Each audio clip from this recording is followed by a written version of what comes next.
ভারতের নাশকতার নীল নকশা তৈরি করেছে বাংলাদেশের জঙ্গি সংগঠন। জঙ্গিদের নিশানায় ভারতের চিকেন নেক বা শিলিগুড়ি করিডোর, অর্থাৎ জঙ্গিদের নিশানায় এখন পশ্চিমবঙ্গ। কি কি কৌশল অবলম্বন করেছে জঙ্গিরা, কেন পশ্চিমবঙ্গ টার্গেট, দেখুন প্রতিবেদন।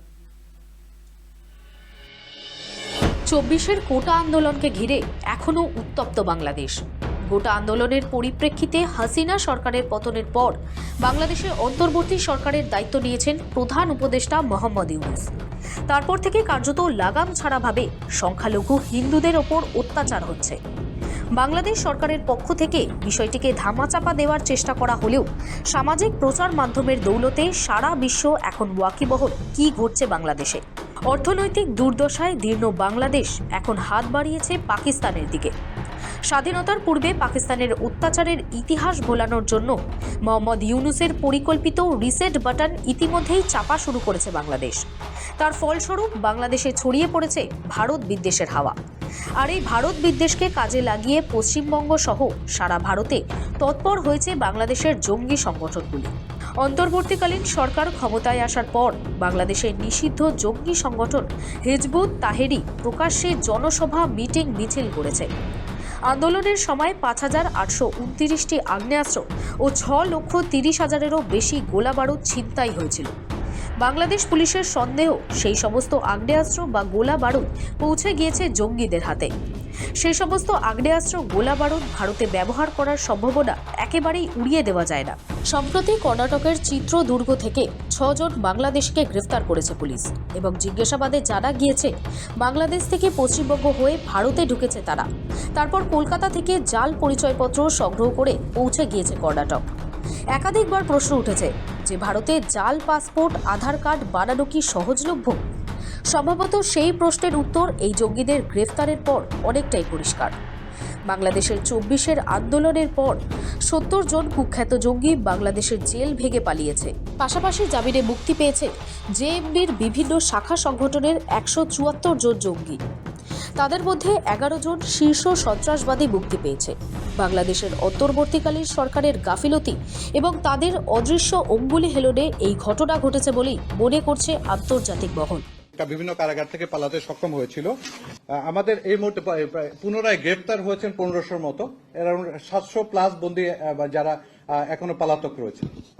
এর মধ্যে আসলে একদম সুনির্দিষ্টভাবে আপনাকে বলতে পারছি না, বাট টোটাল সব মিলিয়ে শীর্ষ সন্ত্রাসী অথবা যদি আপনার যদি আসলে ডেফিনেশনটা অনেক ক্ষেত্রে মিলবে না, তা আমাদের যে ডিফাইন্ড অনুসারে শীর্ষ সন্ত্রাসী 11 জন মুক্তি পেয়েছেন, জঙ্গিদের মুক্তি পেয়েছেন অ্যারাউন্ড 174 জনের মতো, বিভিন্ন যারা জেএমবি অথবা বিভিন্ন নামে ছিলেন তাদের মধ্যে। আর শীর্ষ সন্ত্রাসী নামে আমাদের ডেফিনেশনে 11 জন মুক্তি পেয়েছেন। আমরা প্রতিটি যে ঘটনাগুলো ঘটেছে আমাদের বিভিন্ন কারাগারে 5ই অগস্ট পরবর্তী, এগুলো প্রতিটা ঘটনাকে আমরা আলাদাভাবে পর্যালোচনা করেছি, আমরা তদন্ত করেছি এবং এখানে আমাদের কাছে দুটা জিনিস মনে হয়েছে। একটা হচ্ছে আমাদের অবকাঠামোগত দুর্বলতা ছিল এবং যেটা হচ্ছে আপনারা জানেন কারাগারগুলো বহির নিরাপত্তা অথবা এক্সটার্নাল থ্রেটের নিরাপত্তার দায়িত্বে আসলে আমাদের আইন শৃঙ্খলা রক্ষাকারী বাহিনী থাকেন। তো এক্ষেত্রে ওই সময় আমাদের আইন শৃঙ্খলা রক্ষাকারী বাহিনীর অনুপস্থিতিজনিত কারণে ঘটনাগুলো আমরা থামাতে পারিনি। এছাড়া আরেকটা বিষয় উঠে আসছে, যেটা হচ্ছে আমাদের কিছু প্রাতিষ্ঠানিক দুর্বলতা অথবা আমাদের রক্ষী এবং ব্যবস্থাপনার কিছু দুর্বলতা আমরা চিহ্নিত করেছি। এই সবগুলো বিষয়ে যেগুলো আমাদের আওতাধীন ওগুলো প্রতিরোধ করার জন্য আমরা কিছু পদক্ষেপ নিয়েছি। আর অবকাঠামোগত দুর্বলতা যেগুলো পেয়েছি আমরা এগুলোকে সরকারের কাছে আমরা সুনির্দিষ্ট প্রস্তাবনা তৈরি করে আমরা পাঠাবো। একদিকে কুখ্যাত জঙ্গিদের জামিন, জেল থেকে পালানো এবং অন্তর্বর্তীকালীন সরকারের পাকিস্তান প্রীতি অনেকটাই আশঙ্কার বাতাবরণ তৈরি করছে ভারতে। প্রশ্ন উঠতে শুরু করেছে, তাহলে কি ভারতে আবার নাশকতার একাধিক ঘটনা ঘটবে? কারণ ভারতের একাধিক অংশ এখনও কাঁটাতারবিহীন। কোচবিহারের গৌহাটি ফ্রন্টিয়ারের অধীনে প্রায় 110 কিলোমিটার স্থলসীমা রয়েছে সীমান্তবর্তী অঞ্চলে, যার মধ্যে 50 কিলোমিটার কাঁটাতারবিহীন। উত্তর 24 পরগনা জেলার একাধিক অঞ্চল এখনও কাঁটাতারবিহীন, ফলে জঙ্গিদের ভারতে প্রবেশ অনেকটাই সহজ। সে কথা মাথায় রেখে ইতিমধ্যেই তৎপর হয়েছে বিএসএফ এবং এনএসএ। বাংলাদেশের সাম্প্রতিকতম পাকিস্তান প্রীতি ভারতের ক্ষেত্রে অনেকটাই আশঙ্কা, কারণ আন্তর্জাতিক মহলের মতে বাংলাদেশের রাজনৈতিক পট পরিবর্তনের পেছনে পাকিস্তানের অঙ্গুলি হেলন ছিল। ফলে পাকিস্তানের গুপ্তচর বিভাগ আইএসআই এই সুযোগে বাংলাদেশে তাদের স্থায়ী ঘাঁটি তৈরি করতে পারে। সেক্ষেত্রে জঙ্গি সংগঠনগুলো পাকিস্তান মদতপুষ্ট হয়ে আরও সক্রিয় হতে পারে ভারতে। বাংলাদেশের এই পাকিস্তান প্রীতির কারণে ইতিমধ্যেই আমেরিকার রোষ নজরে পড়েছে বাংলাদেশ। আমেরিকার সঙ্গে বাংলাদেশের F-16 বিমান কেনার চুক্তি ইতিমধ্যেই আমেরিকা রদ করেছে, কারণ বাণিজ্যিক এবং সৌহার্দ্যের সম্পর্ক বরাবরই ভারত আমেরিকার মধ্যে অটুট। সেক্ষেত্রে দাঁড়িয়ে সরাসরি ভারতের বিরুদ্ধে বাংলাদেশ কোনো পদক্ষেপ না নিলেও জঙ্গি সংগঠনের মাধ্যমেই নাশকতামূলক কার্যকলাপকে প্রশ্রয় দিতে পারে বাংলাদেশ, সেই সম্ভাবনা তৈরি হয়েছে বলে মত ভারতীয় গোয়েন্দা সংস্থার। কারণ ভারতীয় গোয়েন্দা সংস্থার মতে আল কায়দার ভারত উপমহাদেশীয় শাখা সংগঠন আনসার উল্লাহ বাংলা টিম ইতিমধ্যেই ভারত জুড়ে নাশকতার ছক কষেছে। গোপন সূত্রে খবর পেয়ে গত 10ই ডিসেম্বর থেকে শুরু হয়েছে অপারেশন প্রঘাত। 17 এবং 18ই ডিসেম্বর দুদিনের অসম, কেরল ও পশ্চিমবঙ্গ থেকে 8 জঙ্গিকে গ্রেফতার করা হয়েছে। পশ্চিমবঙ্গের মুর্শিদাবাদ থেকে 2 জন সন্দেহভাজন জঙ্গিকে গ্রেফতার করা হয়েছে দেশ বিরোধী কার্যকলাপের জন্য। ধৃতদের কাছ থেকে মিলেছে বিভিন্ন নিষিদ্ধ বই, উস্কানিমূলক আনসারুল্লাহ বাংলা শাখার প্রধান জসিমউদ্দিন রহমানের সহযোগী মহি ফারহান ইসরাকের নির্দেশেই ভারতে ঢুকেছে জঙ্গি সংগঠনের এই দল। প্রসঙ্গত মোহাম্মদ ইউনুস ক্ষমতায় আসার পর প্রথম বক্তব্যে তিনি জানিয়েছিলেন, ভারত যদি তাদের কার্যকলাপে নাক গলায় সেক্ষেত্রে ভারতের 7 সিস্টার অক্ষত থাকবে না।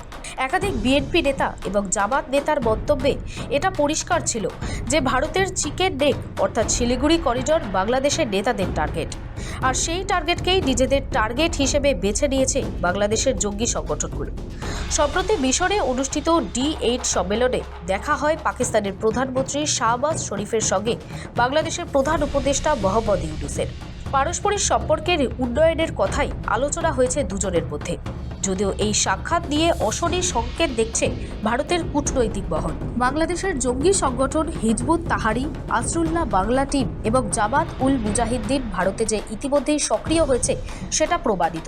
ফলে এই জঙ্গিদের প্রতিহত করতে ইতিমধ্যেই তৎপর হয়েছে ভারতের একাধিক রাজ্যের গোয়েন্দা দফতর, পাশাপাশি স্পেশাল ট্রান্সপোর্ট। জঙ্গিদের মূল লক্ষ্য যে পশ্চিমবঙ্গ সেটা বারবারই প্রমাণিত। বাড়ানো হয়েছে নজরদারি, বেড়েছে ভারত জুড়ে একাধিক গোয়েন্দা এজেন্সির তৎপরতা। ভারতীয় গোয়েন্দা এজেন্সি এখন প্রধান লক্ষ্য এই জঙ্গি সংগঠনগুলোর শিকড় ভারত থেকে উপড়ে ফেলা। ব্যুরো রিপোর্ট, সময় কলকাতা।